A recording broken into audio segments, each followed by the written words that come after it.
Hi, guys. Okay, another beautiful Thursday night on the channel. And we got a new backdrop back here. I went to the place today and picked up, it's the same as the Marine Corps tarp you had, but I guess this is Army version, where it's this kind of camo as opposed to the Marine Corps camo, and it reverses the same as well. So I picked it up and want to try it. Just have one, different variations, I guess you'd call it.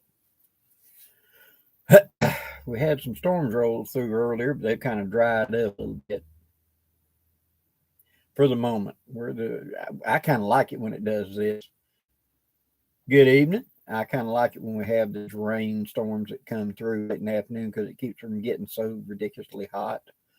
It'll be fairly cool in the morning, and it'll be, you know, getting hotter, gets in the mid 90s, and then the rain comes in and drops it back down. So, hey, I'll live with it. Hello, Beast Bray Road, excuse me, Kodak, Skibby, Skibby. Okay. Yeah, you're watching where the El Nino and stuff, where you're seeing the jet stream really broke up. And instead of it being this nice smooth, you got a nice smooth polar vortex up there, and this radical dives down, comes up high, and so it sucks up storms from the south, the moisture that go up way up into the Ohio Valley, Kentucky, Tennessee, and places that normally wouldn't have those kind of storms, and suddenly, boom, you're getting on the collision. So it's just time to have some fun. That's all. Justin Coon, hello, brother.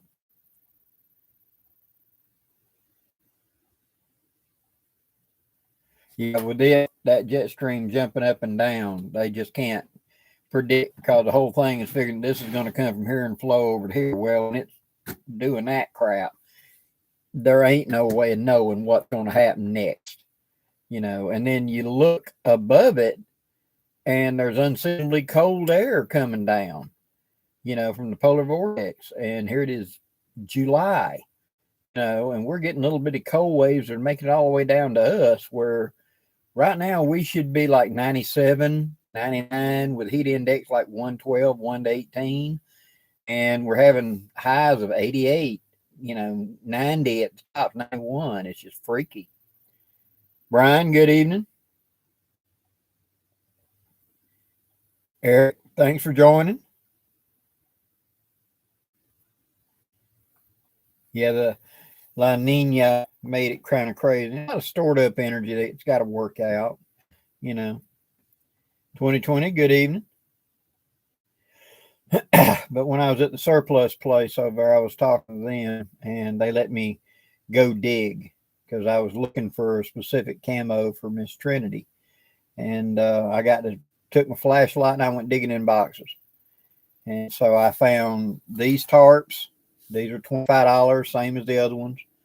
And I found some U.S. Army ponchos. I found some Alice packs, some frames and stuff back in there. So the game plan is I'm going to take a day and go over and dig some stuff out and make a pile for you guys, and then I'll do a video and let y'all know, hey, I've got U.S. Army ponchos, or here we got some poncho liners, or here's some decent this or that.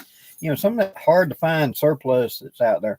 And you guys up north that need the cold weather gear, man, if they got it. They got the Arctic suits. I mean, that big fluffy Arctic suit that they wear literally in northern Canada and Alaska. They've got those. They got snowshoes, the emergency snowshoes, the magnesium snowshoes.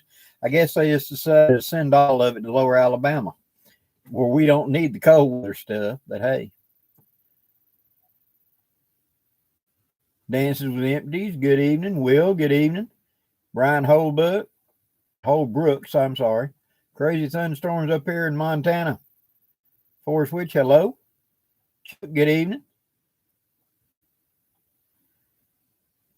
Sus, well, thanks for stopping by and making cordage. Donald, hello.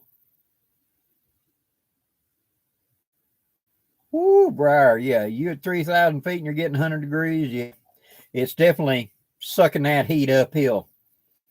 Well, you look at the heat, that this heat dome that's sitting over Texas and everything, and it spreads to the west coast and it comes back. And what it is sucking it up out of the deserts of Mexico up here. And you those, like I said, we were talking about how the jet stream kind of gets kind of funky, and it's sucking that heat hundreds of miles north of where it should be. And suddenly, you're at 3,000 feet, you should be about 82, 83, and suddenly it's 105, That's heat from way down yonder that's made it this high up.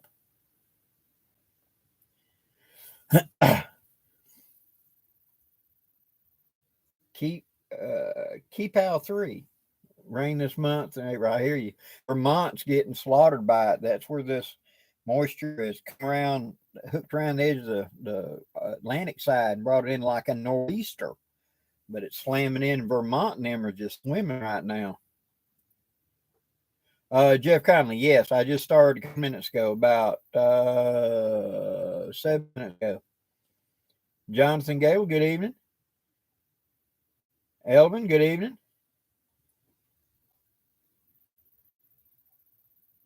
Yeah, Dancing with Empties. Ain't that the way it is? They always hit trailer parks and they never hit Congress or Parliament. We need to start putting Parliament in a trailer. That'll make it up.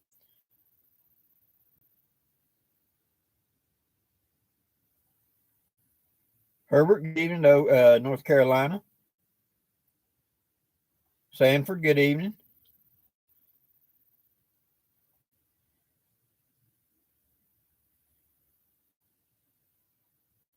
David Smith, welcome.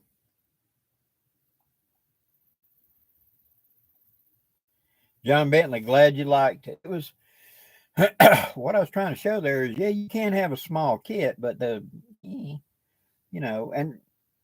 I don't want to sound, like, he knows what the hell he's talking about, bull. But and I've got good friends that do, that make up those little kits, and they can be a good kit to include as part of a larger kit or whatever. It's a great way to subdivide and etc. But at the same time, I see some of these people that they think that because this little thing is sliding in their pocket that it'll take care of them all their needs. And I'm here to tell you that you ain't got enough room in it. You have a little bitty X-Acto blade and a little of this and a little of that, and yeah, okay, it works, but no, you really, if you don't go out there, carry a real kit. It's like those arguments you hear over and over again. But if I lost all of okay, let's be real here. If you arrived on a car or some other motor vehicle that you own, why don't you have a kit in your car? If you arrived by airplane because the airplane crashed and you survived, stay with the wreckage. Trust me, they're going to come find it. It's going to be rare that they can't find an aircraft down. It might take them a little bit, but they're going to find it. It's super rare unless it's in Alaska, the backwaters, or whatever. So if you know you're going anywhere near the woods, why aren't you carrying gear?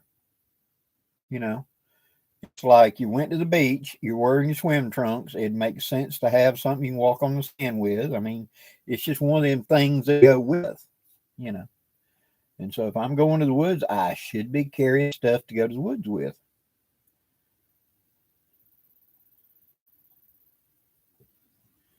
However, oh yeah, some of them really went crazy in little tins.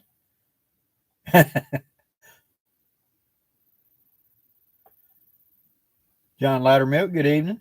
Hello, Jonathan Frisbee. Thank you for stopping in, brother. Herbert, how's Oakley? How's your truck camping going? I have backed off right now because of heat, and it's because of medical. The doc just does not want me to get hot, and so I'm doing the best I can. I am going to do an overnight, but probably what's going to happen is I'm probably going to wait till about 6 o'clock. The sun's going to be down at 7:30 or something, or 8, and I'm going to run out there and sling up my hammock for the night. And camp out overnight and then come back early in the morning before it gets hot. That's just the safest thing.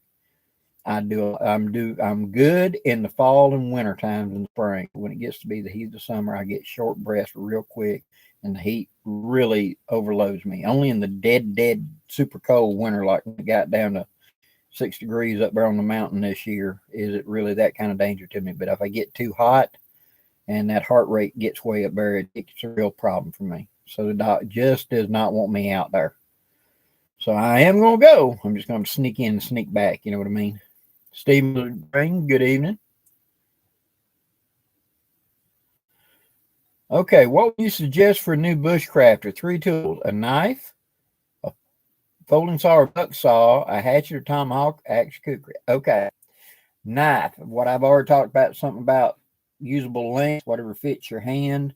I prefer full tang, etc. Like the Condor bush lower would be a great, around $50 or less knife to start with. Pretty decent steel, holds up well.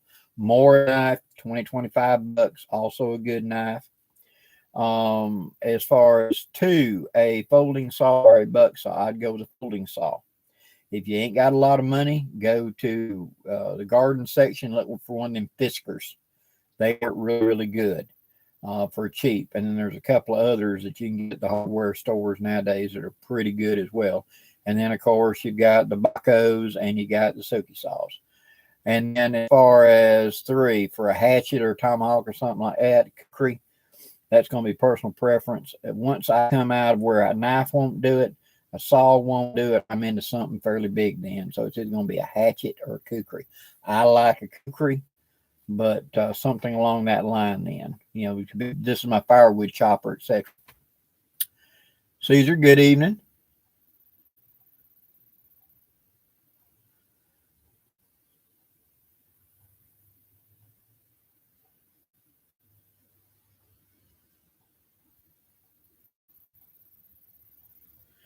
Seldom seen. I just had a 28-day field course with the Boulder Outdoor Survival School in Utah. Anything like that by you?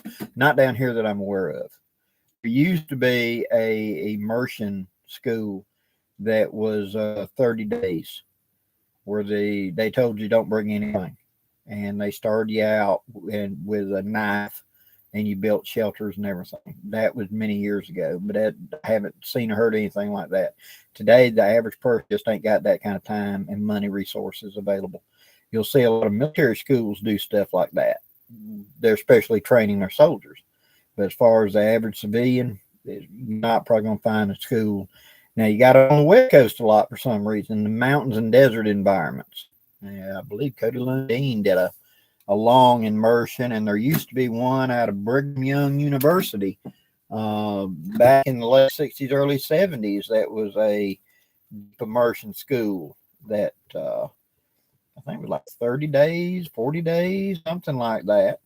They did that kind of long-term schooling, you know. Immersion is a great thing. It's just finding enough people that's got the time and resources to do that. It's hard to work a living when you're gone 30 days, you know. T-Board, good evening. Bushcraft with the Preacher, good evening. Tiny Titan, hello. Gray Wolf, Blackie, do you ever deal with lack of motivation or loss of enjoyment? I do. I'm fun that. And do you have any suggestions to guard against this? It is typical human nature to get burned out on anything. It's typical human nature to get a little bit tired. I get tired at times, and etc. And when that happens, change direction. You know, I have other interests that I jump over to, and it kind of like refresh me a little bit. Let me chill out. So I'll pull myself out of woodscraft a little bit, and I'll jump into my guns, and I'll work on my percussion revolvers and refinish a gun or something like that. A lot of times I do that, or I'll pick other projects. I remodel the kitchen, you know, at my house. I just said, okay, I got all the videos I needed for 2 weeks, and y'all didn't know any difference because you saw the videos. So I only had to do my 2 lives, and the rest of the week I didn't do anything bushcraft. I worked on the kitchen intentionally. I wanted to do it, and it kind of refreshes you and lets you come back to it. So when you kind of get like, pull back, come at it from a different direction, and then come back to it. That's what I recommend to do.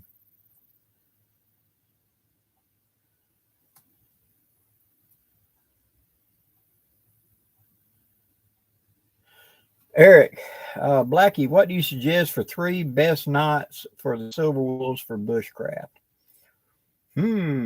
Okay.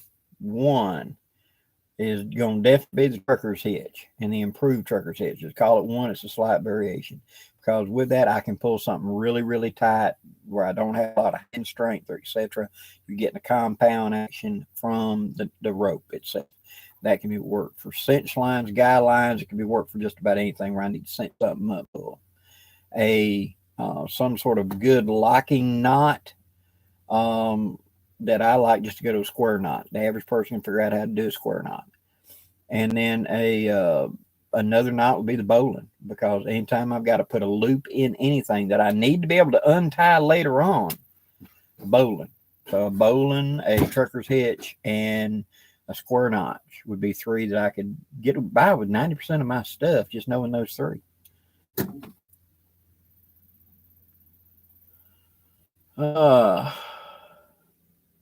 Okay, wait a minute. There was one.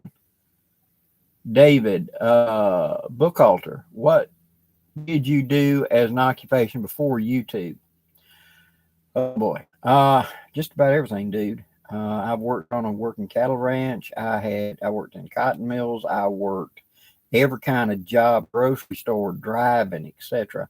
I was a truck driver. Put myself through college.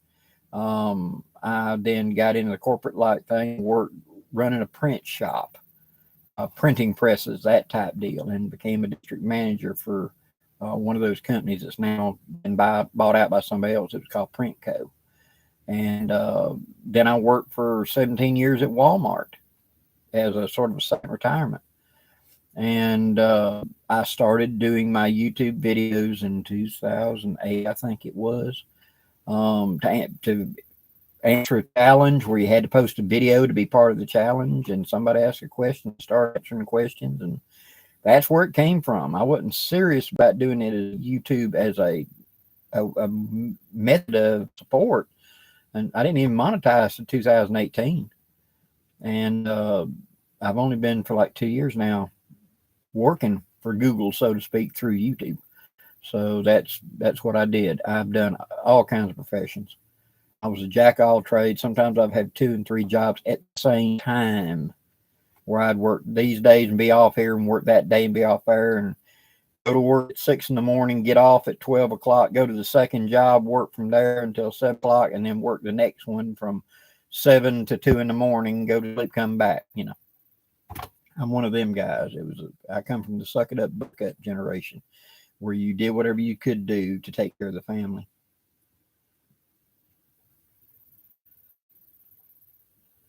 Hello, Diane.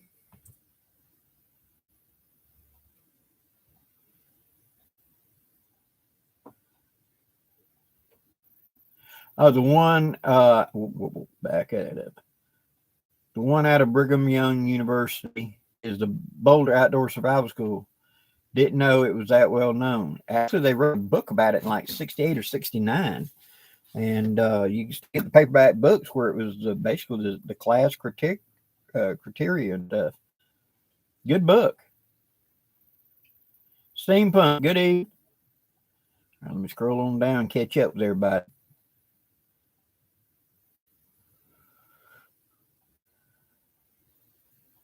Y'all are good at giving questions and talking to each other. I greatly appreciate that. Robert, I'm doing pretty good. I'm feeling a lot better than I was a couple weeks ago.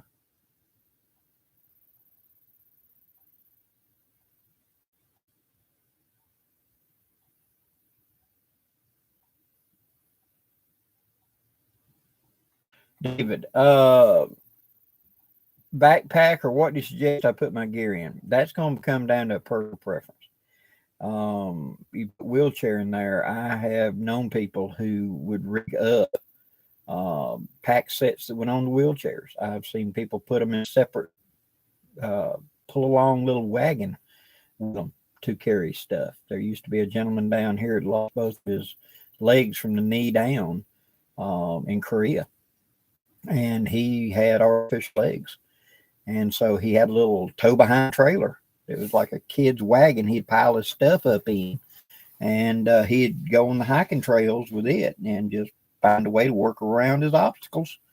You know, he just wouldn't give up.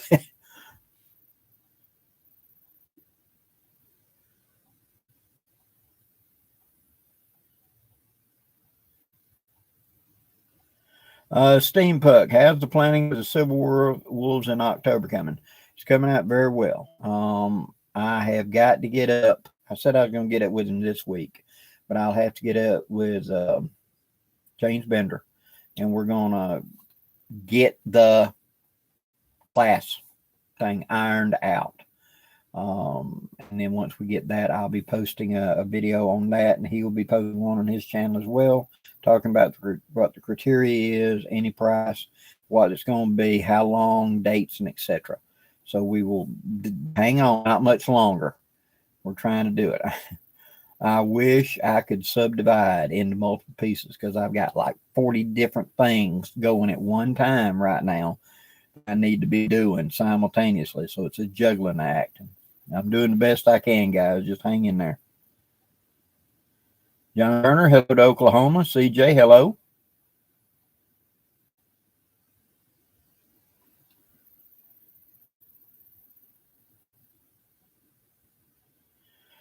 Okay, Blackie, what car kit gear tools should we keep in the vehicle? As I've said before, I recommend a Ranger roll.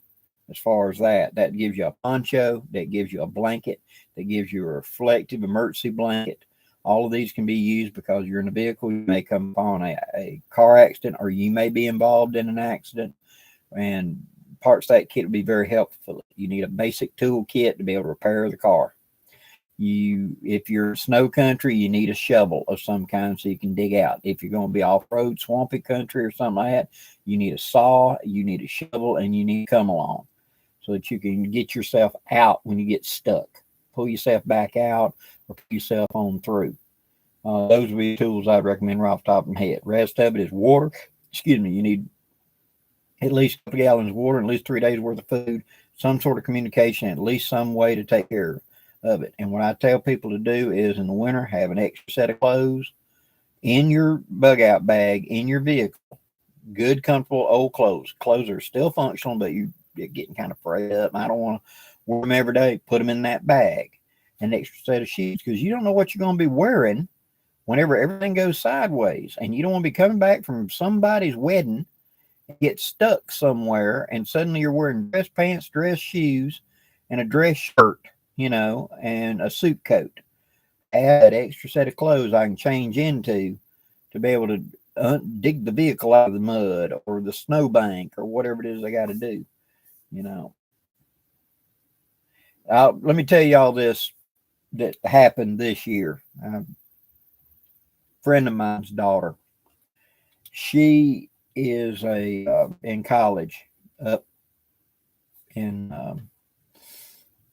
I think it's North South Carolina, and she was time to go back to college. She'd come home. She's driven this 4 times now, but she's young, and of course, like the young generation, the phone is everything, right? That's her entire world. And even though I had spoke to her and her dad, I don't know, 2 years ago when she started college, and I said, take a map, write out the route, and put it with a map in your car. So no matter what, you've got that in emergency contact information. Of course, they didn't listen to Blackie. And so she left out kind of late, driving up there, going to drive most of the night. She got somewhere up in the Carolinas, somewhere, and asked the phone to find her some gas. And so it took her off the interstate and put her way down her in Podunk, in this little town in the middle of nowhere. And she went to this all-night gas station. She got something to eat, had like donuts or something, coffee. And then she came back, took the car, cranked up, went up, turned left, and started going back down that dark 2-lane road, heading back toward the interstate. And she ran along probably 30 minutes, waiting for the phone to tell her, in 2 miles, turn to whatever. and it never did. And so she got to hunting her phone, and she had left her phone back at that little bit of gas station. And she turned around and started back. And she found the little bitty gas station. But the lady had changed. They'd changed shifts or whatever. And they didn't know where her phone was. She'd probably laid it down and somebody picked it up. She didn't know where the hell she was. All of her phone numbers, all of her contacts are in that phone. So when it's like, here's my phone, you want to call your dad? She didn't know her dad or mom's number. She didn't know any of her friends' numbers. They're in the phone. She didn't know, and when she asked, well, how do you get back to the interstate? She don't know any of the turns. It's all in the phone. So here she is marooned in the middle of the night, in the middle of nowhere, in this little bitty convenience store. Can't call nobody because she ain't got no number to call. And how do you look up? Well, I'll use the lady behind the counter's phone, and I'll look up my mom and dad's name. They have an unlisted number. Finally, the next day, like 8 hours, she sat in that parking lot crying. She finally got somebody took pity on her, and they sat there with their phone, and she started calling like the grocery stores and the drug store and stuff in her little small town, hoping that the person that answered might know who her mama was and help them get in touch with her. So she was stuck at this place about 18 hours before her dad drove up there and found her. Now imagine that for just a second. This is a bright, intelligent young person like 21 or 22 going to college for not a dumb academic thing. She's very bright. And here she is stranded on a dark road in the middle of podunk nowhere, and she don't even know where she's at because the phone told her where to go get gas. And well, if you can get back to the interstate, she don't know any turns. She just listened to her music and going along, and it tells her turn right in 2 miles. She don't even remember. Those are the things that drive Blackie crazy. I love technology, but guys, always, always, always have a backup for your bug out bag. Have a map of your state, a paper map. It shows all the roads. Have somewhere in your car, written on a card or something, every important phone number for you, like mom, dad, third, whatever. So if your phone gets trashed, destroyed, or whatever, you're in the middle of nowhere, you know who to call for help. Oh, by the way, I point out she had a PayPal thing on her phone. That's how she paid for stuff. She didn't have no money on her either. It'd been on the phone. So here she is in the middle of nowhere with no money, no nothing, and about a quarter tank of gas now, where she drove up and back and sat there and idled, running air conditioner. Okay, I'll get off my rant now. Dennis there, good evening.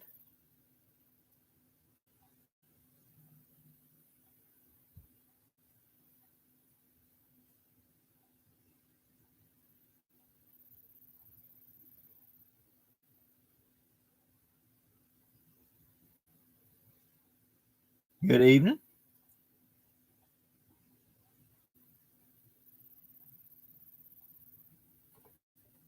Okay. NAJRUQWI. I'm just going to say Naj. Hello to you. I don't know how many times it saved me back in my day. I carried a business card in my wallet that I would tuck behind my driver's license. And it said, if I am incapacitated in an accident, here's my contact person, which was my wife, and here's the list of all these important people's numbers. So my phone, I had a phone number to call. How many times that saved me over the years? Where it's like, and I've done that to a friend of my kids here recently. They said, I need $5. I'll make you a deal. I'm going to ask you 5 phone numbers. I'll pay you $1 for every phone number you can quote me that's correct. And it's people you know. Without your phone. Ready? What's your mama's phone number without looking at your phone? What's your daddy's phone number? What's your best friend's phone number? What's the phone number? What's that phone number? Give me those 5 numbers right now without looking at your phone, and it be the correct number. And we'll check it against your phone. I'll give you $5 right now. The average kid can't do it.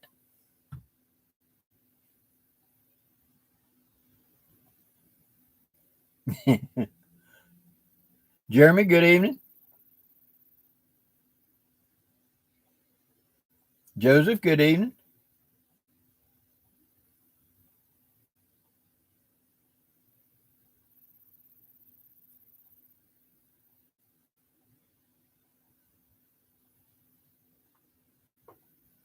Dances with Empties, good evening. Hat knows you. Yep, my dad when I was a small child, my dad being a trucker, okay. And my dad didn't have any school education. He was completely self-taught. So one of the things he did with me was, I was small. He taught me all the road numbers and where the roads went. And I can remember when I was like 9 or 10, we were sitting at a restaurant waiting for coffee to show up. And I was a little fancy. So he took his pen out of his pocket and he took a napkin and he drew a map of the state of Alabama right quick and drew lines for all these roads. And then he slid around to me, hands the pen, and said, "Tell me what those roads are." Highway 84 runs from here to here. 167 runs from here to here. 231 runs from here to here. Interstate 65 runs from here to here to here to here. 85 runs from here to here. And he was boxing the state for me. So that later on, by the time I was a teenager, I knew most of the major roads anywhere in my half of the state. So if you ever got turned around or lost on a county road, just keep going. You're going to pop up on a road because you're in a box.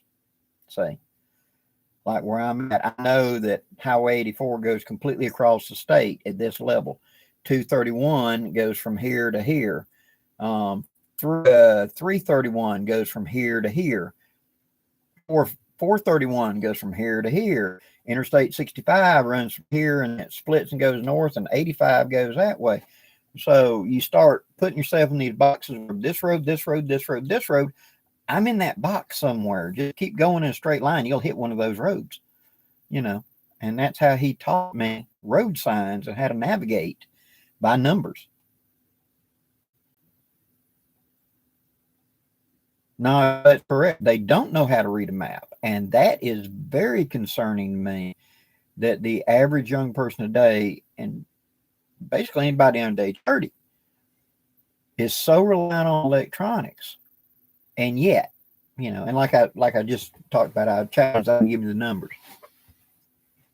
A friend of mine is 32 years old. And I was talking to her and I said, I'll make you a deal. Put your phone down here. She laid her phone down from me and said, all right, I want you to tell me the roads from here to Panama City. What's the names of the roads from here to Panama City? That's a relatively hour and a half drive, guys. There's going to be like 3 roads that you're going to take. And she didn't know what they were. I said, okay, describe them to me. Road mark, landmarks, because women tell landmarks more than men do. Women navigate by landmarks, go from A to B to C to D. You want to screw up, get rid of a landmark. Men navigate by time and distance. We feel like we've gone far enough. Now start looking for the turn type deal. And that's just the way our brains work differently. And so I would watch them try to figure this out. And I said, just landmarks. What do you remember? The white church, the big tree, what? Where do you turn? And she's been driving from this point to Panama City for 20 years as a kid going down there at the beach or whatever, a lot, not like once or twice in her life. I mean, like every weekend. And she just, I know how to get there, but I don't know how to tell you. That's very difficult when you're trying to tell somebody else how to get there, isn't it? Communication. We need to be able to communicate well with others. And that's one of the reasons we put numbers on roads and we put names on roads so that we can recognize them. And kids today just don't seem to know how to navigate. Even in the town they live in, you know, you've been here before, right? Yeah. Then why did you put it into your GPS? It's not a 6-hour drive. It's a 30-minute drive from your home. You've been here before, right? Yeah. Then why do you have to put it in your GPS? Well, it'll tell me where to go. Yeah. If they turn that off, you're going to sit in a puddle and cry.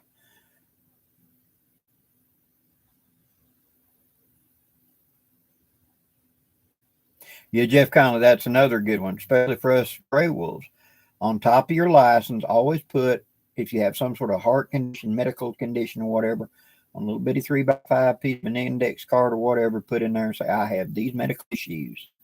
So if they find you unresponsive, you know, somebody slumped over a wheel at a gas station or something, as soon as they get you, the first one things they're going to do after they check your vitals is they're going to look for a wallet or something, try to name, and they're going to find that card. And so always put it there with your driver's license and, you know, mark in red, medical issue, whatever. So first responders know there's a problem. If you ain't got one of the bracelets or something, if you've got something that could incapacitate you real quick or knock you out, absolutely have something like that with you to help.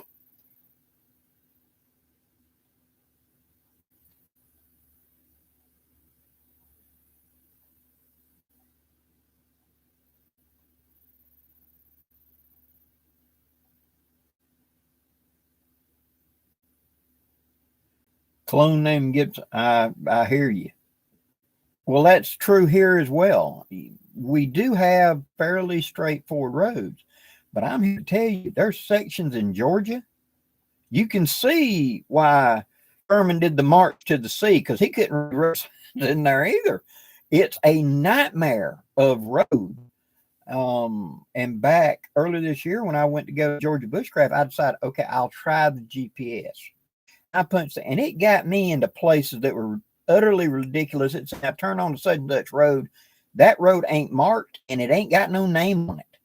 It put me on a dirt road cutting through from one side to the other of the woods. It took me 7 hours to make a 5-hour trip because I was running by GPS.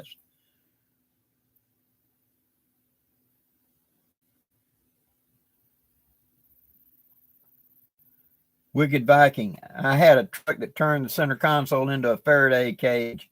Dropped my phone in there, went fishing, no signal. Yep, I understand. And I understand it's a great tool. You know, I do. But it took an optimist to invent the airplane. It took a pessimist to invent the parachute. This thing might break down while we're up here, you know. And so it just makes common sense to me. Hello, common sense, Karen. It makes common sense to me to have the basic knowledge of how to navigate, how to communicate, how to connect to other people, and then have that electronic device as the primary, but have this backup when this sucker don't work. Because, oh my God, have you ever heard of a phone failing this week? You know, I've seen phones die for the least little nothing. A good friend of mine, she had, I think, like $1,100 for that phone. She'd had it 2 hours, and she had gone out on the back deck out in the sun and play with her new phone. And as she's sitting there looking at it, a single drop of sweat fell off her nose, hit the keypad, and fried her phone. For $1,100, I better be able to play hockey with this thing and hammer nails with it. I ain't paying $1,100 for something that can go like that. Forget it. It took me for years to get away from flip phone, and I got a cheapy phone from one of them $75 Walmarts. When it goes belly up, I'll get another one. It works just as good and does anything in my that I need. But I understand that a lot of these people out there, it's like knives, and I've made this reference for that I carry several custom knives. I've got my William Collins knife, and that's an expensive custom knife. I am not unsympathetic to that. But usually the people that are complaining, like, oh my God, that's too much to pay for a knife, are sitting there on a $1,200 cell phone watching my video telling me about that. I wouldn't put $1,200 with double the price of my first car. Walmart, $75. That's what I run. It's prepays. I can unlimited call, text, and everything else. I know what my phone bill is going to be, $35 a month. But I'm old. It makes videos, sends pictures, got GPS, all them stuff.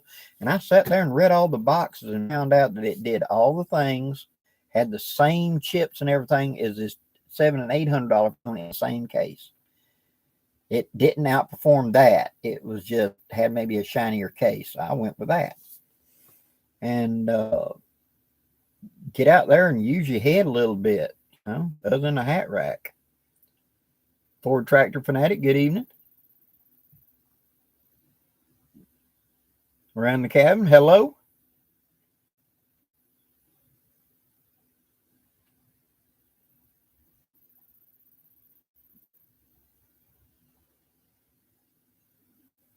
No, that's the way I am. I have been a big stickler. Give me the final address. Tell me where the place is at, and I'll navigate there myself. I usually will not even turn on the GPS thing until when I figure I'm within 5 miles of it. I'll navigate by an old map, Blackie will look it up, and I'll be flying down the road on interstate highways, whatever, and I'll get into the general neck of the woods. When I'm 3 to 5 miles out, I'll pull over somewhere and fire up the GPS to take me to the street. Other than that, I'll figure it out. When I was delivering multi-million-dollar radar and work for Enterprise Electronics, that's what I told them. Just give me the address. I'll do the rest. Don't plot me a route. Because I knew better than them in many ways, because they're thinking cars, and I'm driving an 18-wheeler. They don't go to the same places. Mark Burr emerges. Yeah, WC knife will last you a lot longer, too.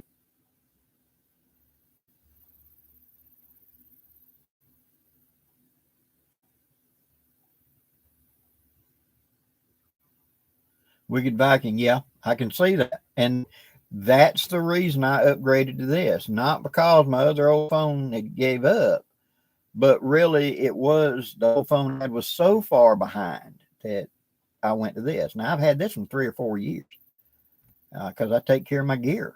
And probably next year I'll get another one, But there's nothing in that phone that ain't backed up on a card in my wallet for addresses, phone numbers, etc., just in case.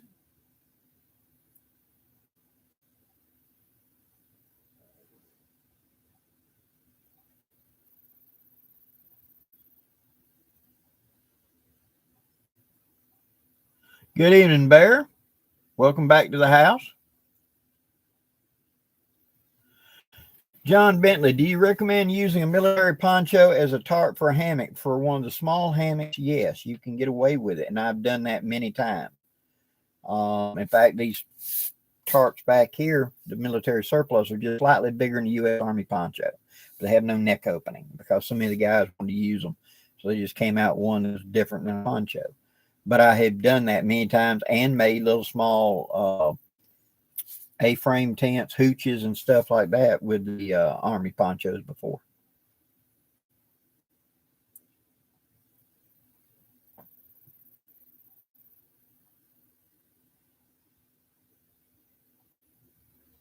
Earl, good evening. Ronald Hayes, good evening. Wicked Viking, thank you very much.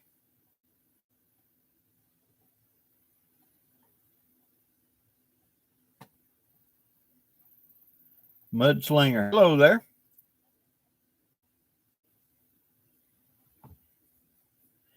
Alan Rice, it's going to be, you cannot trust the technology forever.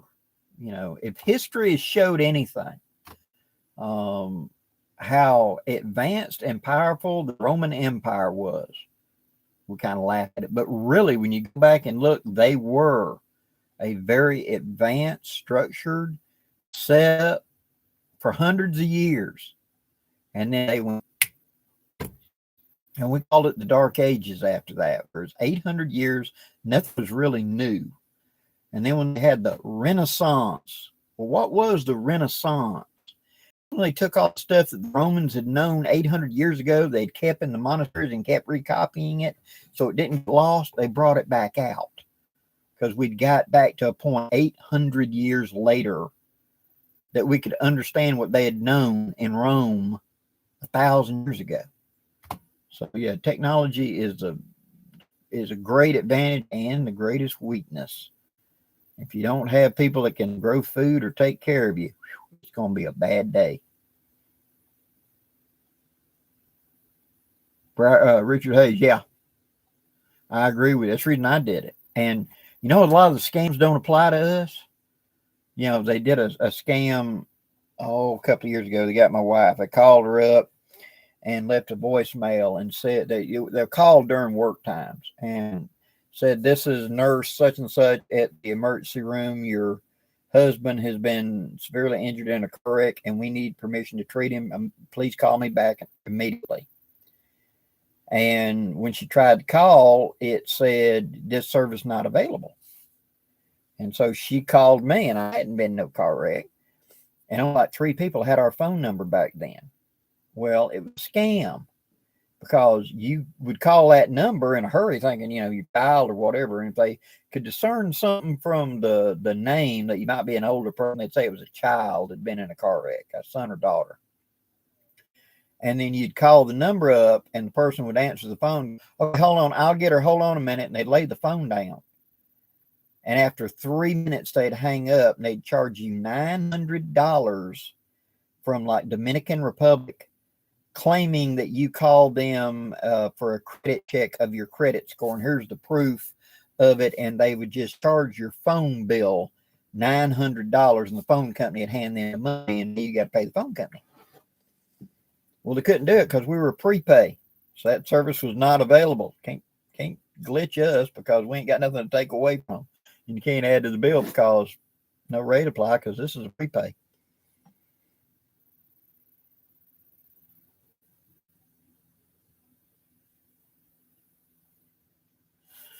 Andrew, are homemade percussion caps as good to use as number 10 ruminant caps, or could they be better? From the ones I've experimented with friends that had makers and stuff, they worked about as well. Now, I'm not going to say they were super better, but they did well.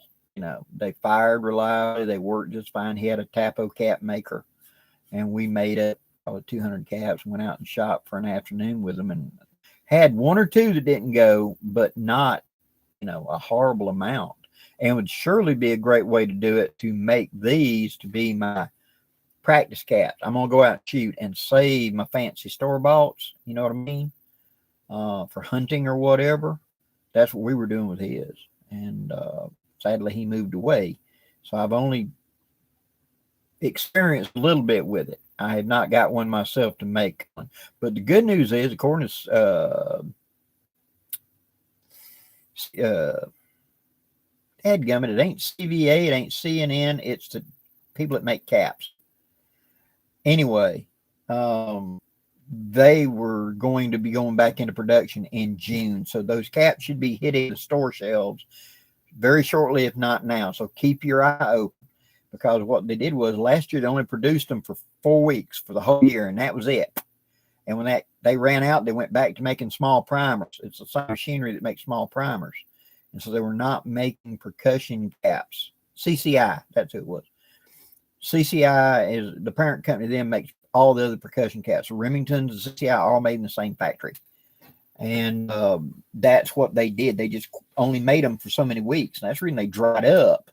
And you're seeing such ridiculous prices, but they promised this year they would run longer and make a bigger run, but they would start production in mid to late June, and that they would probably run till September. So start looking, and whenever these pop up, like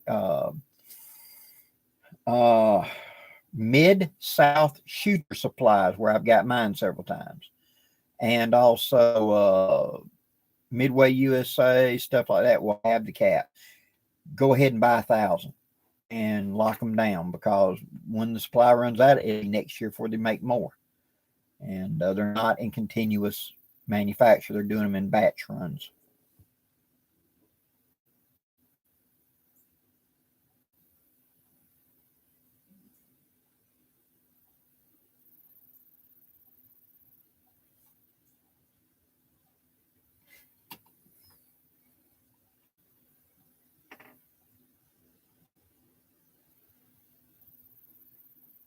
Yes, Andrew Group. Thank y'all. CCI. It took me a minute for it to click, but good evening. Rewild Outdoors is in the house. I still want us to get together. Just when it cools off, all of us get together for a camp out talk, sir.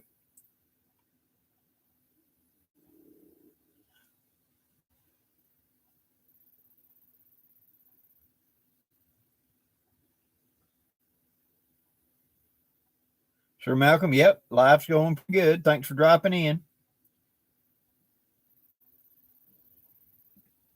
Days I'm feeling a lot better than I was 2 weeks ago. And as long as I'm staying out of the heat, that got a lot of lung damage. Too many years of having pneumonia way too many times, and just I'll be tough and work my way through it. And COVID 2 times ago really did a number. I've got a lot of damage in my lungs, and I had swelling in my lungs. But I got to the doc and they gave some stuff in it, and I'm feeling a lot better. I'm not as short-winded as I was, as long as I don't get too hot. When I get too hot, I get to where I'm hassling. I just can't seem to get enough air. So I just have to hang with it. We're only like, what, 8 weeks away, guys, from it cooling back off again. It's end of July. Yeah, it's the 13th. We're close to end of July. So 10 weeks, 8 weeks, something like that. As soon as it cools off, man, I'll be back out there like gangbusters. But I just got to stay out of the heat.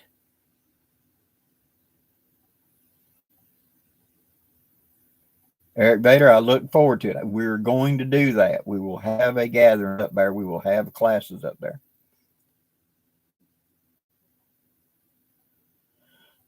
Dances with Empty, I bought as part of a local club, is where I got it. Power decks, you can usually get, there's a website, I believe it's called Powders. It's something Powders. I'm sorry. But I've bought power decks from them. And also you can see Mid-Size Shooter Supply and Midway. They'll have powder as far as power decks, something like that. Actual Black is a Class A explosive. And so therefore it's much more sensitive in who's allowed to carry it.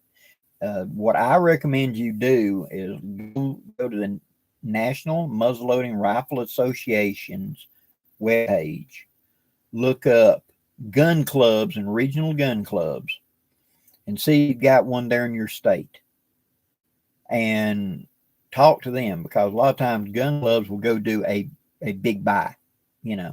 They'll go buy a lot of powder of like 50 cans, 100 cans, or whatever, in one shipment. And so as a gun club, they can get it. And that's how I got most of my powder over the years. I was a member of gun club. And we would go and put an order in mass as the group once a year. And that's how I'd get my actual black powder. Typically, I use Power Decks more than anything else, although I've been using GoX here lately. Got a good supply of it at a decent price. But that's typically what I do. That's the best way I found to get a hold of it.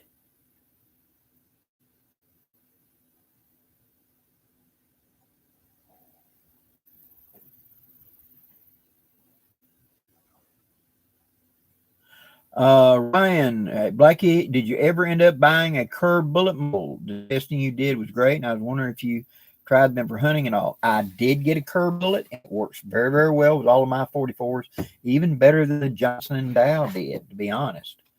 I have not got to hunt with it, but I'm going to try to. In fact, me and Barry have talked about, we were going to go turkey hunting, and it just didn't happen. Us lazy old guys, I mean, I pulled in 40 different directions. I'm doing new product development. I'm on the phone every couple of days talking this to Jay. We're developing the side pouches to go on to the Blackbird.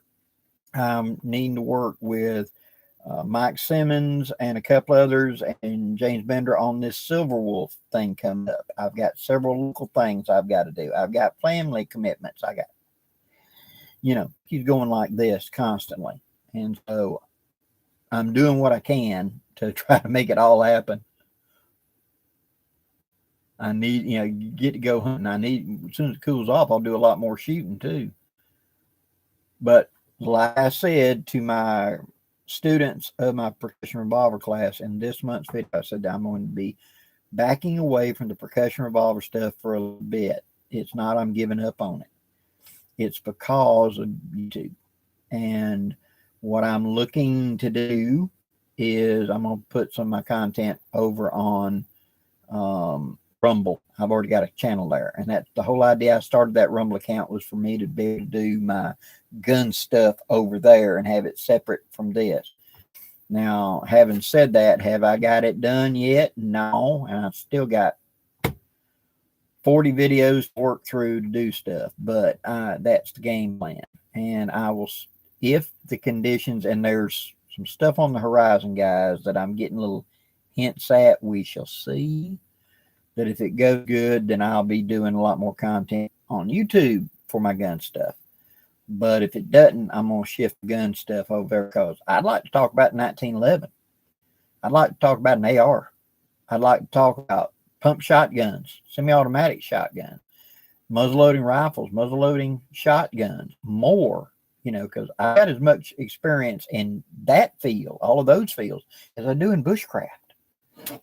Equal, if not more. I built custom guns for quite a while and compete in long range competitions. And so, hey, I would love to do it, but on this platform, it's just not a good way to do it. So hang with me, guys. And like I said, I'll let everybody know, but I want to take that Kerr bullet out and do some penetration tests with it on boards like I did several years ago, Johnson bullet, and see how it penetrates, because I think it penetrates real well.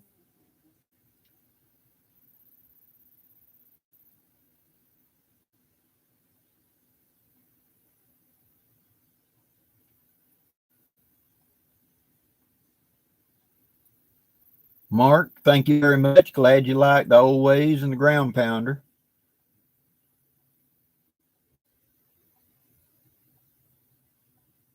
Gray Wolf, yeah, it is. It goes in a lot easier.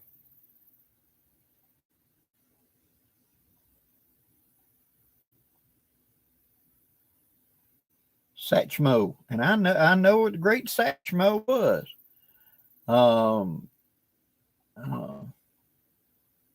Golly, I can see him and hear his voice.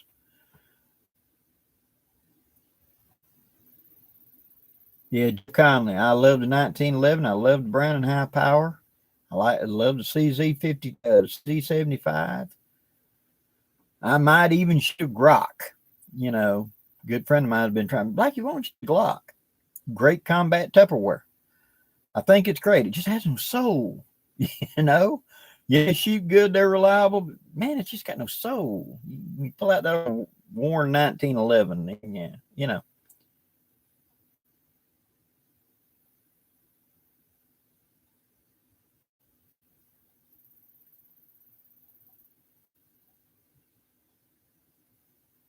Mark, I lost the use of my left arm and hand in a farming accident 12 years ago at the age of 53, but I've learned a lot of neat Nite tricks from you and learned to fire rod and ferrule. Thank you very much. My grandfather had one arm. He had gone into a cotton mill when he was 12 years old, went underneath the building. Back in them days, I had these 6 to 8 inch wide, half-inch thick leather belts that ran from the shaft and ran over here and ran something else. So just one step above water power, you know. And he was going to sharpen his pocket knife on that leather belt running by, and something went sideways and it dug his arm up in there, and it just literally pulled his arm off. And so he only had one arm. He only had a left arm. And so he did so much one-handed. I learned so much watching that man do stuff with toggles. You know, he used them to anchor things, open things, do doors, secure packs, all kinds of stuff. He was an avid fisherman. He hunted one-handed, and I mean, he had no stump. It was tore off the shoulder down, so he had about that, and that was it. He had enough, he could stick a gun barrel under it and just pinch it if he squeezed down hard enough to let go of his hand and grab something. And that was it. So he did never give up, just find a way. And I learned so much from the short amount of time I knew him of find a way.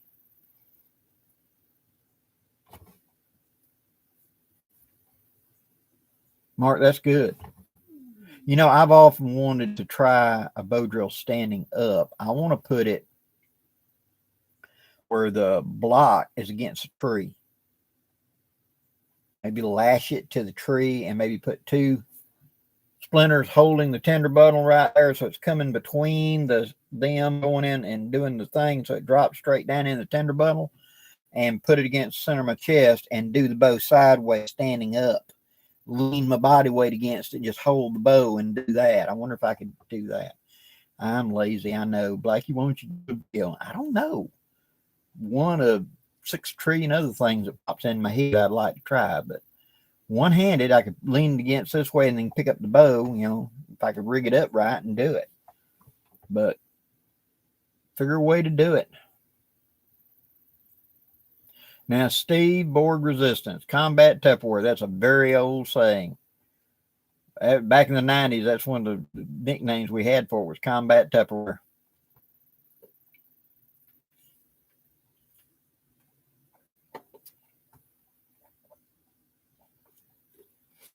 Richard Hayes, yeah, Glocks are great guns. I mean, when those guns first came out, you got to remember, when those guns came out, there were no polymer framed anything. Steel, wood, that was it. Stainless steel, wood, maybe ivory. That was it. Aluminum, you know, aluminum framed with a stainless steel slide, something like that. And then here come Glock.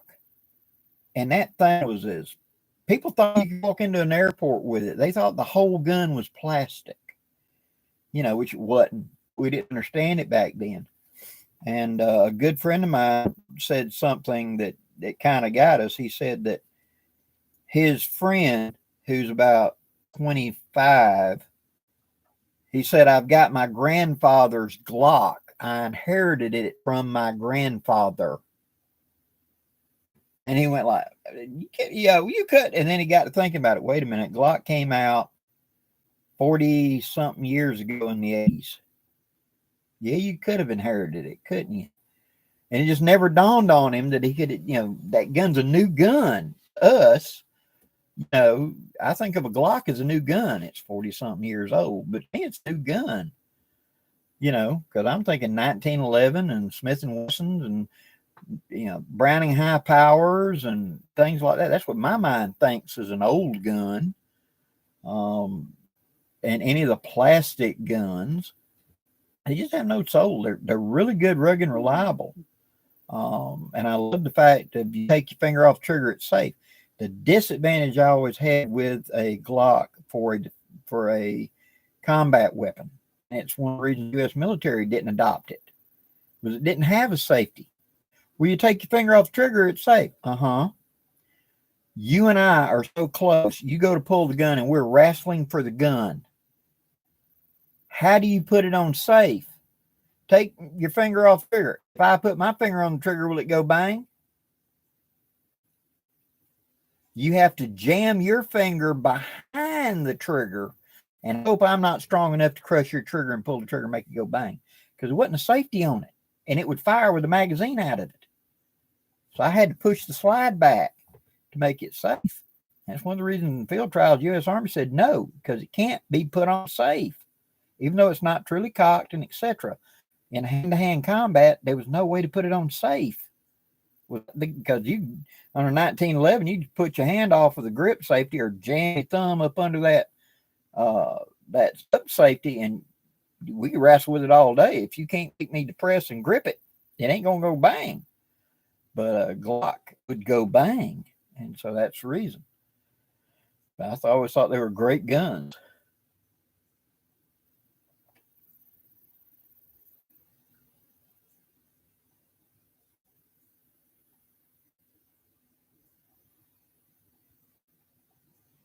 Yeah, Terry, that early television made us think. I remember a couple of the TV shows of the day showing them walking through an airport metal detector and claiming that it could go through without being detected, even though we know that's false. It's got a steel barrel in it and all like that. But I can remember them doing TV shows talking about it, like Miami Vice or something back in the 80s.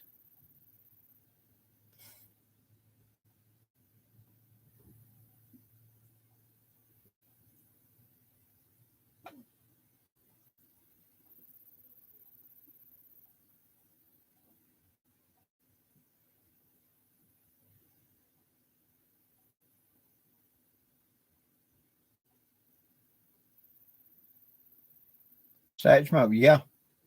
Love flintlock. A good, well-timed flintlock, like a percussion gun. You pull the trigger, it's gone. Mine is a Dixie Southern Mountain Rifle, that kit that I modified and built up for me and tweaked and etc. And just a slick, good shooting gun. Love it. I need to shoot more of it.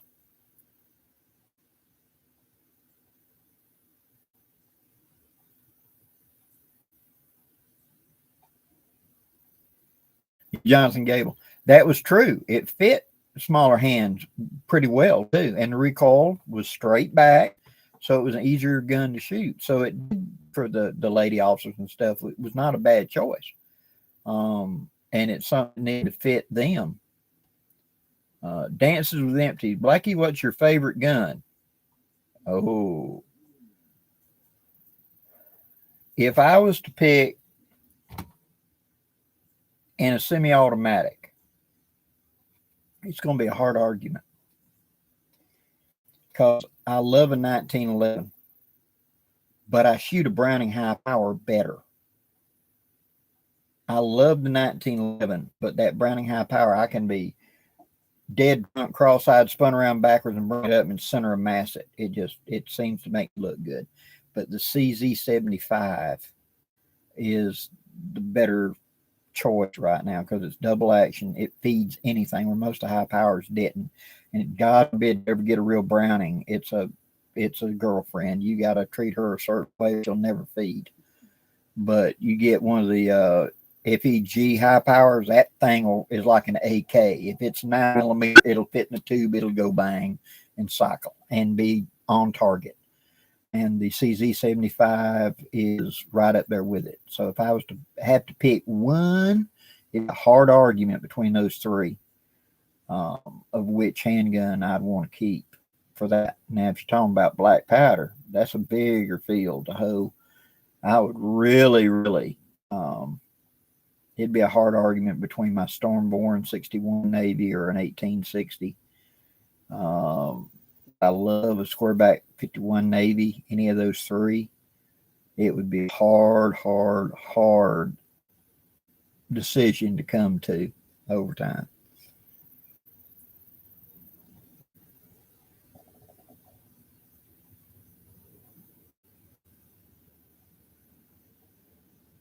Steve board resistant Ruger double actions. Ruger's make a Klingon gun, dude. They're overbuilt, super tough, rugged, and reliable. Never going to win a beauty contest, but they're, if you got to be dropped in the middle of nowhere and that's the only gun you're going to have for the next 6 months, Ruger's a really good choice to pick.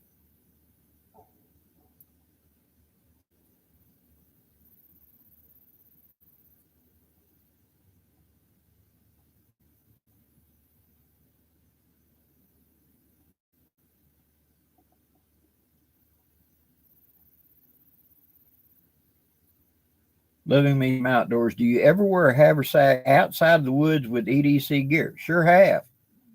I have carried my haversack both loaded and unloaded to events, things like that, where I needed a handy place to put something in a pouch or carry something with me.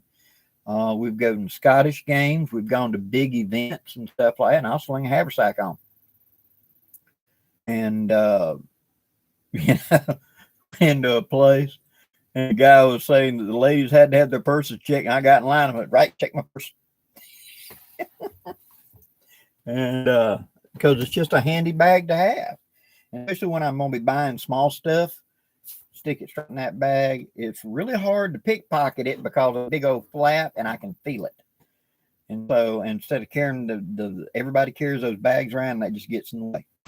I quite often, you know, a lot of times just going to the store and I've a bunch of little things to do. I'll throw a haversack on, stick the bag in, stick my notebook in there and check off my list, etc. It's common to see me walking around, you know, outside of the woods with a haversack on. And I've come out of the woods many times and go walking into Walmart wearing my haversack. I've walked in wearing my Nighthawk before, my Black Hawk and my Nighthawk, because I came out of the woods with it and just out of reflex got out of the truck and slung it on and walking in the building.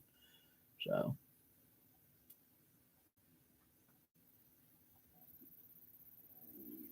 Terry, the Colt National Nat. Wow. Nice guns.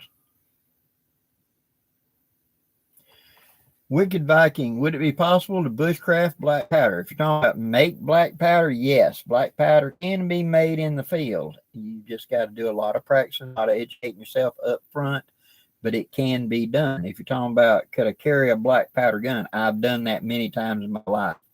Many times. If I'm not going to be in a bad situation where I think I need modern firearms, like in my overnight camp where I carried my 6.1 with me, because the only thing I'm going to encounter might be an ornery animal. The risk of a two-legged varmint is not zero, but it's not very high in here. The risk of running into a hog, rabid dog, very angry bear, low, alligator. Believe me, I live in an area where you got alligators, dude. And they may not be in the water. This is a common misnomer. Alligators will come out of the water and walk like a dog, not sliding on their belly. They'll stand up and walk and travel fairly long distances to get to other water sources. They know there's a pond over there or whatever. And say you got a 10-footer or even larger down here in this little pond, and he is the king of the pond, and a 16-footer moves in. He leaves, and he'll go find him someplace else. And I've told the story before about being in a pretty bad thunderstorm on the edge of the creek at night. And, you know, lightning would flash and you'd see for just a second.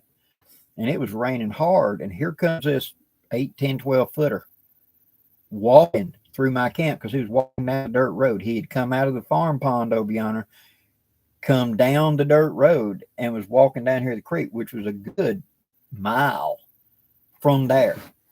But guess he got pushed out and he come walking to the edge of my camp. So, you know, I carry black powder revolver and I practice with it, feel confident enough with it to defend myself against such little diversions, minor details, as they used to say, with it adequately, reliably, that I feel confident with it. And I interchange out what I'm carrying a lot of time, what the situation is. Both the, like I said, the modern guns, prefer shotgun in certain cases. Certain places we go, I'm going to be toting shotgun because there's a lot of big snakes. And I prefer to humanely dispatch them like that. And a load of number 6s out of a 20 gauge does a good job at that with no muss or fuss. But I'll play around with whatever the above as long as I'm enjoying myself. I'm toting it for enjoyment, right? Might as well be something I like. And I did all the tactical stuff for years, loading down with all that gear. That was back in the 80s.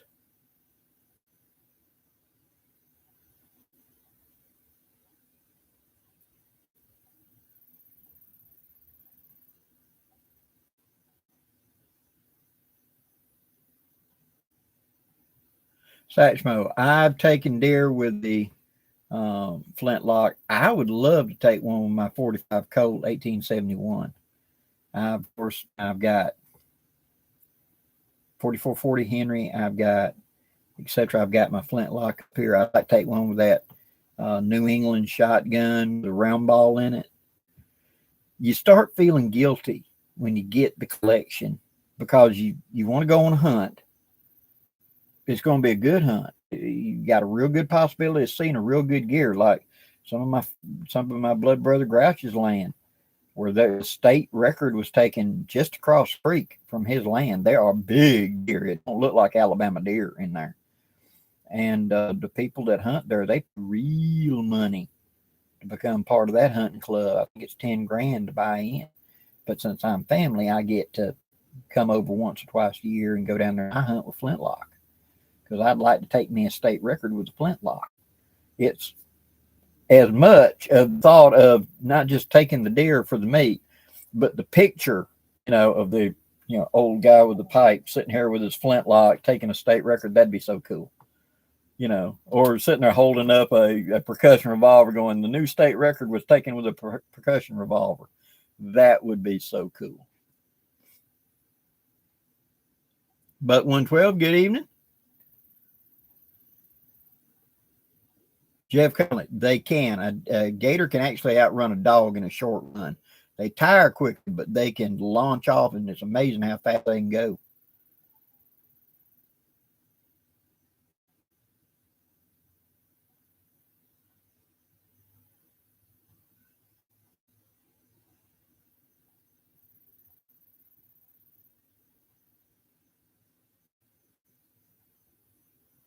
Jeff Conley, the 10 millimeter today is a good cartridge.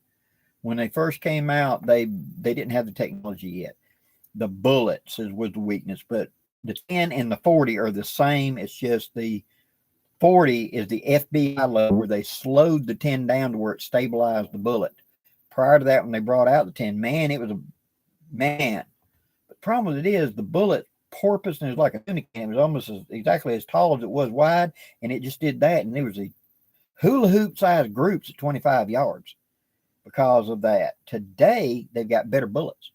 And so now, after all these years of 40, yeah, go back to the 10. Now you got a bullet that will stabilize that kind of horsepower. And I think it'd be a really nice hunting rig. That's the thing I bring up to a lot of these guys that they're talking about, oh, my 40 and da-da-da-da, and it's, $1,500 worth of weather. Do you hunt with it? Well, no. Why? A white-tailed deer is about the size of the adversary you're facing in body size, chest, soft skin, etc. If you're saying it'll drop an adversary at 15 yards, no problem. Can you not drop a deer with it? No problem. No. Sit in the deer stand with that sucker. Let's go. But they feel inadequate. Suddenly they want a 7mm mag for a 180-pound deer. But hey,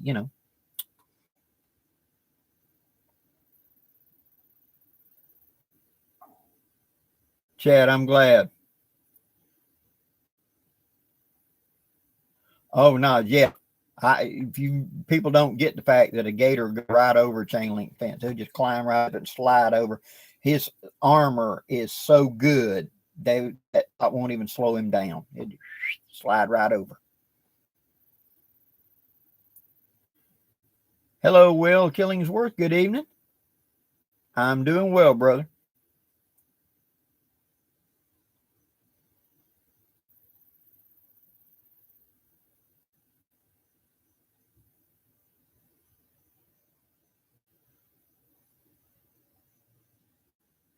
Tim O'Neill, the Caymans, that long, narrow nose. You got the gator, round shoe nose, croc, long church steeple nose, and a cayman. Looks like a gar, really. And in my neck of the woods, we don't have cayman. We do have alligator gar. It's a type of fish. And when you see one of the noses come up, the first thing that comes in your mind is not a fish. You're going to think it's a cayman. But it's like alligator gar.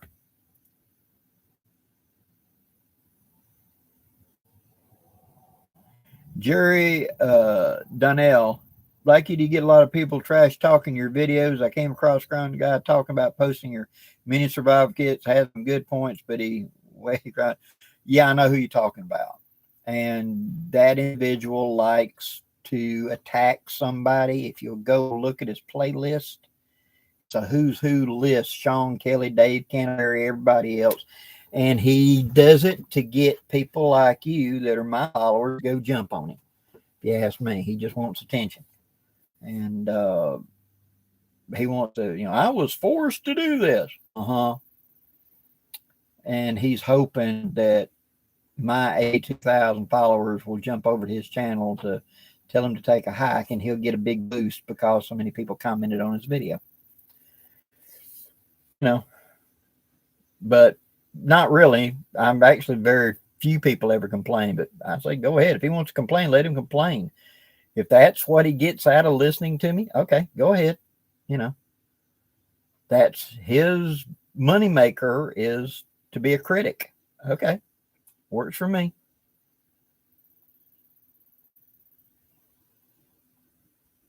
Wicked Viking, I can understand. Losing one of them. We had a lady that she had a 180-pound Malamute, big old huge dog, over here at Newton at the city park right there on the Choctawhatchee River. And the dog liked to run along the edge of the water, and she'd take him down there and let him run. And he was running along, we were splashing the edge of the water. And that 16-foot alligator launched out, crushed it, just grabbed it and crushed it and turned and dove with it. The dog never yelped. It was crushed the minute it hit it. She saw it, but she said the dog didn't even yelp, didn't make a sound. It's just, he said it looked like he took an empty Sprite can and he just turned and dove underwater with that dog. And she hates gators today because of it. Barry, good evening, Blackie. I recently purchased my kukri from Marbles. The main reason was the price. Get used to using one. The Marbles is actually a decent one. It's not fantastic, but it's actually good. Again, buy it, try it, see if you like the design. If you like the design, buy a higher quality one. But there's nothing wrong with that one. It'll work fine for light duty and etc. Go ahead. I mean, I tell everybody go buy one of the cold steel machetes that are shaped like a kukri if you just want to try the design out, how it works. And then we'll see about getting like a $120 version of mine if you want later on. But yeah, those are decent.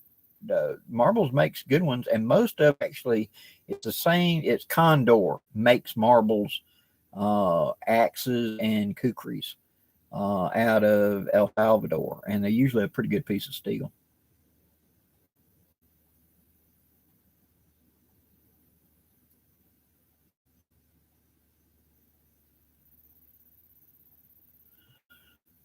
William, Blackie, between a surplus canteen kit, the Pathfinder bottle cook kit, and the Pathfinder canteen cook set, which would I choose of those?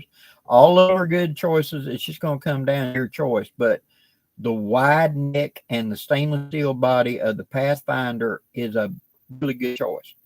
I don't carry a standard U.S. Army canteen. I carry a Nite because it can handle boiling water. And that's one of the advantages of that Pathfinder is you can boil in that canteen, because once you've been drinking out of a canteen for a week or two that you're resupplying from local water sources, they start to get funky because backwash. So you need to sterilize. We can't do that with the U.S. Army canteen. They're betting that the chemicals you're putting in are going to sterilize it. Well, I prefer to be able to pour boiling water in it or boil water in it. So either one of those Pathfinder canteens, I like the wide mouth one, would be really good for that, because you can just put it in the dang fire and boil it, and therefore clean the canteen out, and make sure it's fully good to go. Now on the inside of it, I had somebody point out recently the way it's rolled. When you turn it upside down, the way they roll the lip in, there's a little bitty ring. You stick your finger and go around where the water can't completely drain out. There's going to be just a drop or two in there. If you're going to store your canteen totally dry, what you want to do is put it in really hot water. I like just pour boiling water in one and let it sit there and let it soak up until it cools down, and then pour the water out. leave it nose down in the drain and let it drain till it's cool, and take a paper towel and run it up on the inside and hold it, let it absorb that water. And then it's a stone cold dry canteen, and then put it up like that. People want to store one dry, but they're good canteen sets.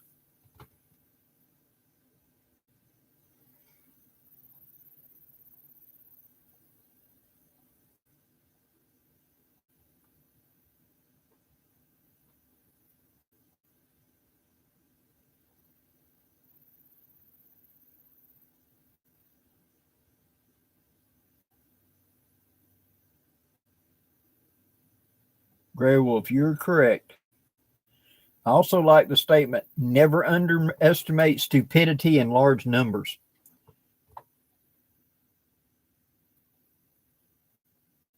Okay, Will, again, for general camp use, what is your opinion? Which one is best? I'd go with, if I had to grab one and done out of that set and they were all free, I'd grab the Pathfinder canteen set, the regular U.S. Army type canteen set with a wide mouth like I was talking about.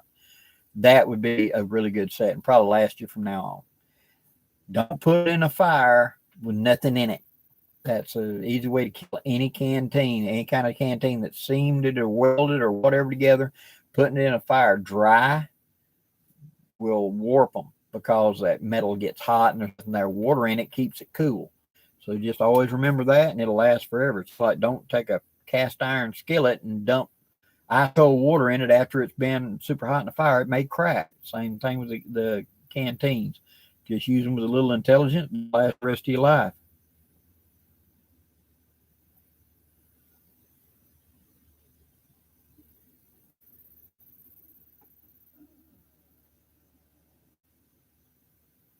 Timothy, have you looked at the Thur kukris? I've seen some pictures of them, but I've never had one in my hand yet.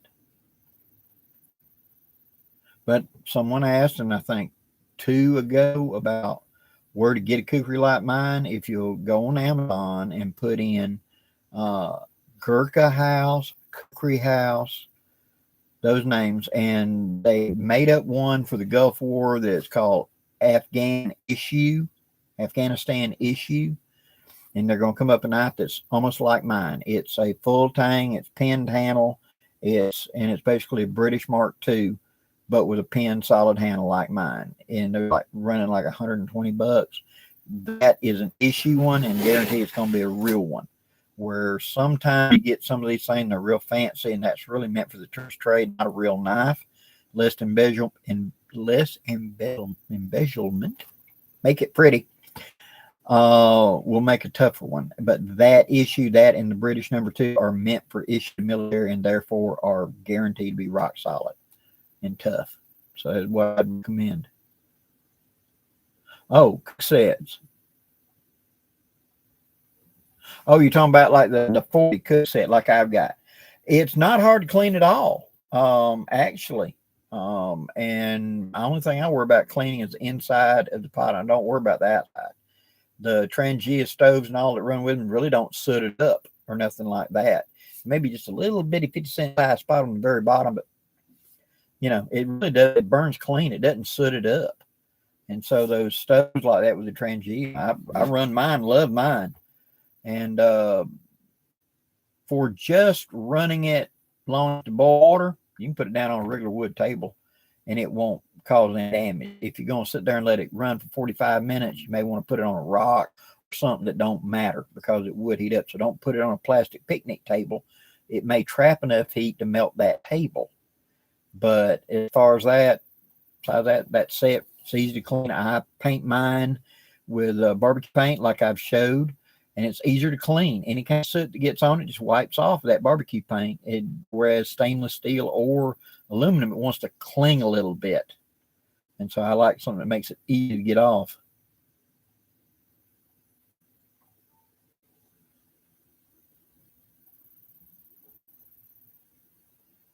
Jerry Dunlap, yes. We're going to go down there to Miss Lita again in the near future, and we're going to do a soap from beginning to end of how to use a crock pot, how to do all of the above, and show the entire operation of picking the flavor, picking the stuff, putting it together, actually melting it, and it'll be over like 2 days, and I'll chop it up into one video showing that. And then we're talking about possibly doing one of the grow sequences the same way, where I'll go down each day and she'll take me through the step once a day, and I'll piece it all together into video for me and Bear. So that is going to be more of it.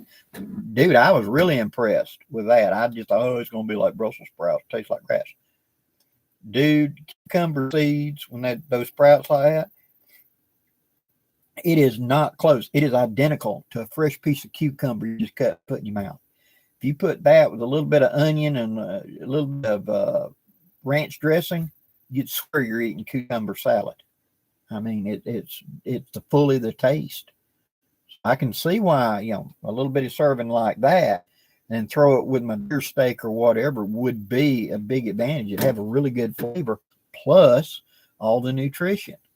So that if I'm kind of having to live a little off the land here a little bit in a cabin type off-grid setting, this guarantees that even in winter, I could grow something green to mix in with my dry stock of grains and beans and put up meat and stuff like that, so I can have something green to throw in there.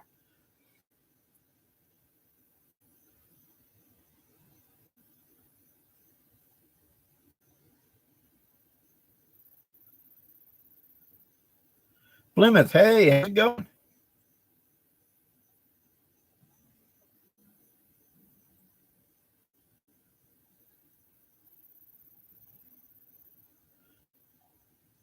It'll kill. Blackie, what's your favorite go-to bait, artificial bait for smaller fish? Green, black, or yellow beetle spin? I've caught more fish over the years. If you're looking for an artificial, that's one of my favorites to flip out there. If we're talking fly rod, there's a little bitty grubs that's got it looks like kind of like a little squid, like little tentacles hanging off of it. And I'll hook the hook backwards into it, so the tentacles are going up the line on a fly rod, and flip it out there. And when it hits, just give it a little. Those tentacles do like that, and I guess they think it's a grub with his guts hanging out. And panfish just can't stand it; they'll go for it like pow. I have a very memorable time when me and my blood brother David Hobbs went up to Lake Martin, and there was an old county road going through the lake, where when they flooded the lake, it put the entire road underwater, and you just walk in like a boat ramp. They put the for like a boat ramp, but it's probably 300 yards across when the lake's the right thing, and it's only knee-deep water. Well, on either side, you got the old ditches that were there, and we walked along. We just ate up shell crackers and bluegill and etc. with our fly rods because they just loved that. And when you get bored with fly rod fishing, we'd get small ultralight and go back out there with beetle spins and just catch them and just turn them back. We done filled up the ice chest. Now it's time to just play.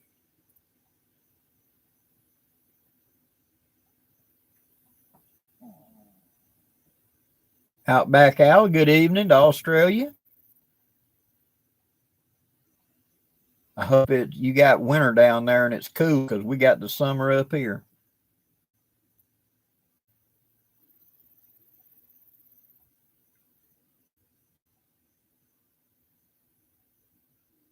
Chad Sharp, glad you're enjoying your camp.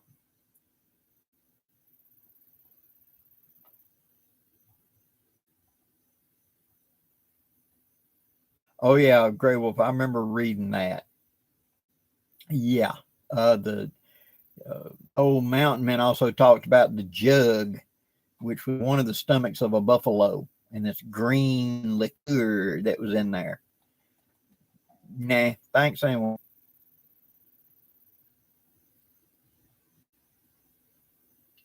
Ryan, did I order the Pathfinder M34 canteen? No, I did think real hard about it, but I got all the originals. I picked them up same time Dave did, back when them things were $10 a piece years ago, surplus. I've still got mine, and it's really good for carrying spirits in a haversack, so you can just have your little toddy at night in your little canteen cup. So, but I have not. I've been thinking about it. I must be honest. I have been thinking about it.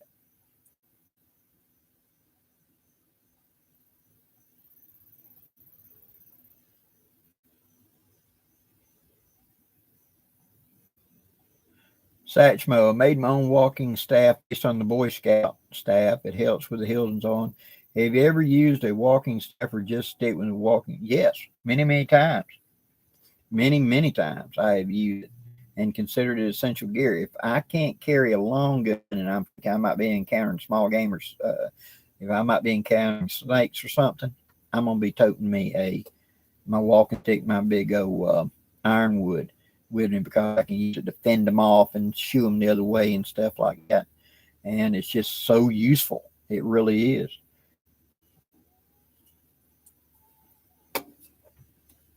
Okay, Bear, tell the little ones good night.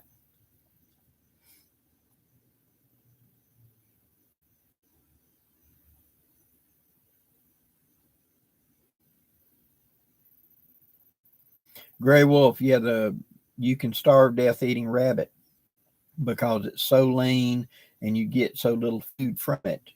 You get so little, you actually take more energy to digest it than you actually get out of it. Same is true of popcorn, believe it or not. You can starve to death eating all the popcorn you shove in and eat, because it takes more energy to digest than what you get out of it. And one of the prized possessions of the old mountain men was fat. And that's the reason that beaver tail was so prized, because everything the mountain men were eating was lean, you know, lean bulls, the lean cows, and they were shooting these animals for hide, but at the same time, everything was so lean, especially during the winter. So beaver tail was a delicacy that was just fat. And the references we have of these guys coming out of the mountain and getting to a trade post and wanting to buy tubs of lard and sit and eat it like ice cream because they were craving it so badly. So yeah, there's a lot of things like that we looked at like, yeah, but actually fat was the big thing they wanted. Good night, Eric.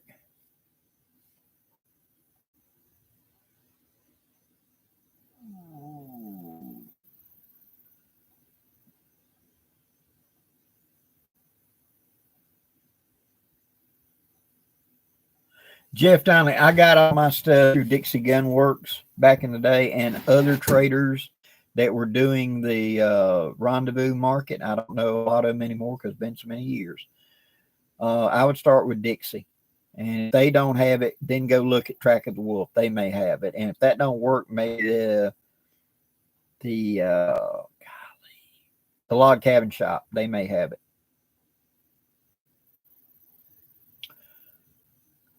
It'll kill. Blackie, you should do a cooking episode on trees, as in firewood or as in food you can make off of a tree. Outback Owl. Yeah, I'll learn about that. This is kind of new to me, too. Buckeye 80, good evening.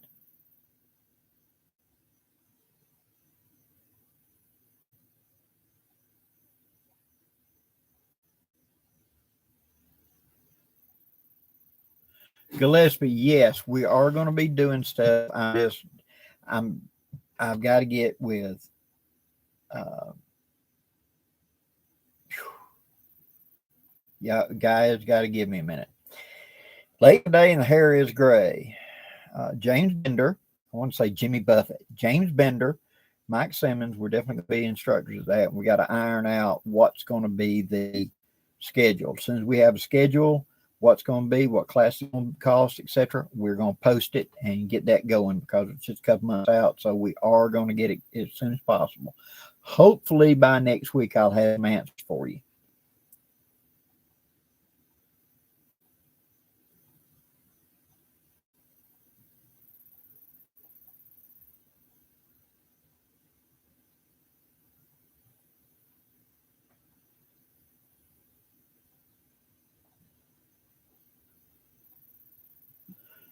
Buckeye 80, do you reload any ammo of any caliber and gauge? Oh, dear God. 17 different calibers I reload, and I reload 20 gauge and 12 gauge in shotgun. Plus there is 50 caliber flintlock, 69 caliber muzzle loading, a bunch of handgun calibers, both semi-automatic and revolver. It's like 17 calibers I reload for.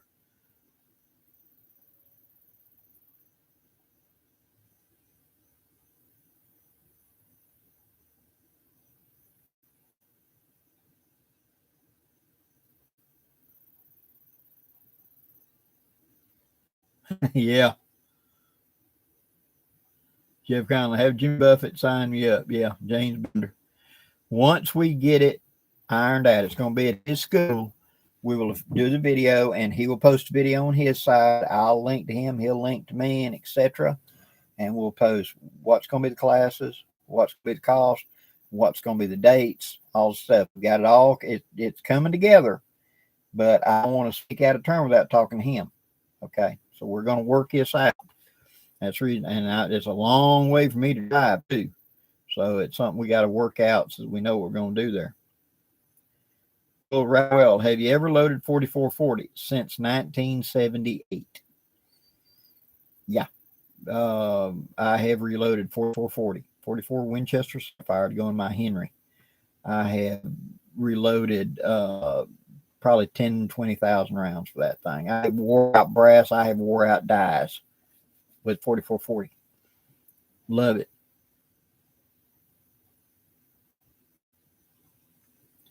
Gray Wolf, back when I was building custom rifles, I did play with a couple of little things. I played with putting a 7mm bullet into a 30-30 case.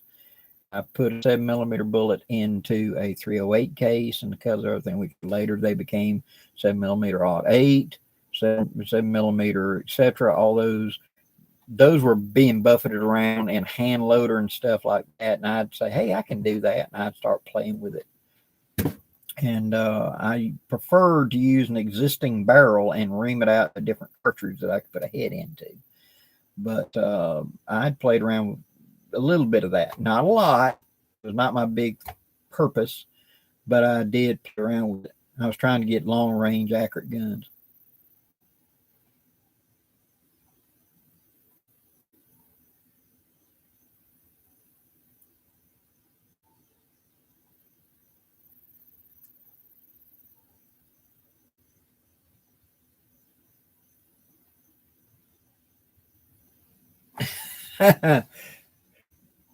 Outback Al, when are the Blackbird toggles to be made before Dave produces them? No, I think that's kind of big. You produce them. That's for everybody to make on their own. Will, is 4440 harder to load than straight wall handgun? Slightly. That slightly tapered, slightly shouldered case is thinner, so you can't rough handle it. Now, if you just work it at a normal pace, you're going to be fine. But if you're used to rock chucker want to slam them at high speed because you need 500 rounds of 45 or something, you can bust a lot of cases because it will compress and crush that case if it jams up. So I use a single station press, or I use a progressive, not a progressive, but a turret press, I should say, where the turret rotates just one case at a time going up and down. That way I can monitor it and make sure. If I got multiple around there, it's too easy to crush cases. And I've had progressive twice. I got rid of them both times because I was running too many cases. But it's not harder. And basically the power level of the 4440 is right there between the 44 Special and 44 Magnum. Because out of a handgun, out of a rifle, the 4440 produces the same kind of power as the 44 Special warm load, not a pure Magnum in between them, out of a handgun. And so really the 44 Special was kind of designed to do what the rifle did in a handgun. And they're kind of related, and a lot of those loads are very close together, and power, performance, etc. So they work very well together. And that was the deer cartridge long before there was 30-30. And there were probably more deer and game killed in the country with 4440 than the 30-30. I mean, it was the deer cartridge. It was only in about 1920 that the 4440 really kind of phased out, and the 30-30 became the deer cartridge. They ran neck and neck for like 10 years. And so, but the 4440 was a excellent deer cartridge, an old flat nose plain lead. So yeah, put a modern hollow point in it, does a good job.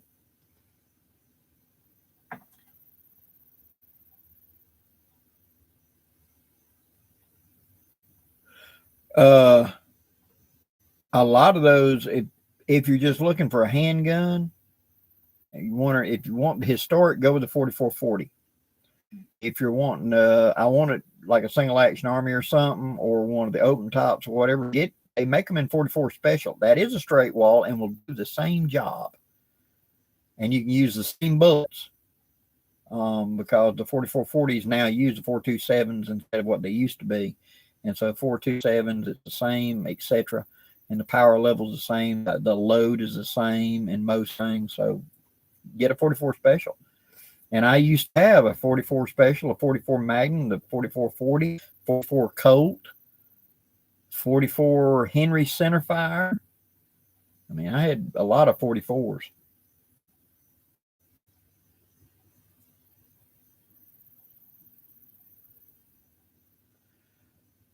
Adam, those Mag Spark 209s, really, that in a hunting idea, yeah, I'd stick with the 11s, though, to be honest. The 209 just a shotgun primer, and being used in the big single shot rifles and stuff, yeah. But in a revolver, it's like putting a musket cap onto a revolver. It's just, I'd rather stay with the number 11s, to be honest with you.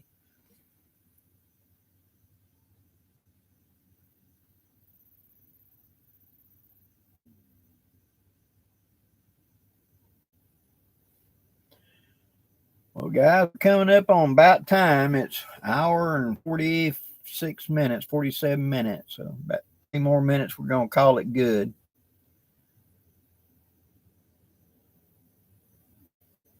And it is kind of amazing when you think about it, that here we are in the space exploration stage, and we're still talking about flintlocks. We're still talking about percussion guns, even though it's a hobby and enjoy, but it is kind of, we're not talking about Roman gladiuses or which shield is better. We're talking about, 150-year-old designs, 200-300-year-old designs, and we're still going out and hunting and enjoying with them. So it is kind of weird when you think about it. With Viking, I go live at 7 p.m. Central Time on Thursday night. So whatever your time is now, my local time right now is 8:38. And I started a few minutes early. So according to my thing, I got 1 hour and 48 minutes right now. So an hour and 39 minutes ago was when I started. Okay.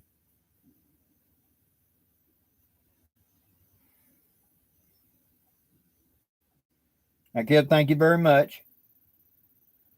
Preacher, thank you for dropping in. Jonathan, good night and sleep well, brother. Justin, good night. Thank you for coming in. Chuck, Dan, good night. Wicked Viking, have a good one. That'd be 6 o'clock Eastern time. Okay. Gray Wolf, it's 4 p.m. for you. Oh, good. You can watch supper with me. CJ, good evening. 2020, good evening. Well, guys, thank y'all very much for dropping in. Really appreciate it. Thank you for all the comments and all the chants and everything. Okay, Dances was empty. The last question. Have you ever wondered why Winchester made the 3840 when the 44 Winchester is much the same? It was because that the 4040, because the 3840 is actually a 40 caliber. It's not a 38. And so it was actually a 40 caliber with 38 grains of black powder in it instead of 40. So it's been a 4040. But that would be too confusing with 4440, 4040. So they called it a 3840. So the name has no real basis about what it is. And power wise, because it's a little more of a bottleneck, the pressure was a little higher and shot a little harder out of the revolver. Because remember, the 4440 was a rifle cartridge and is usually shot in an 18 out of 24 barrel. Whereas the 3840, when it came out, was originally going to be in the handgun.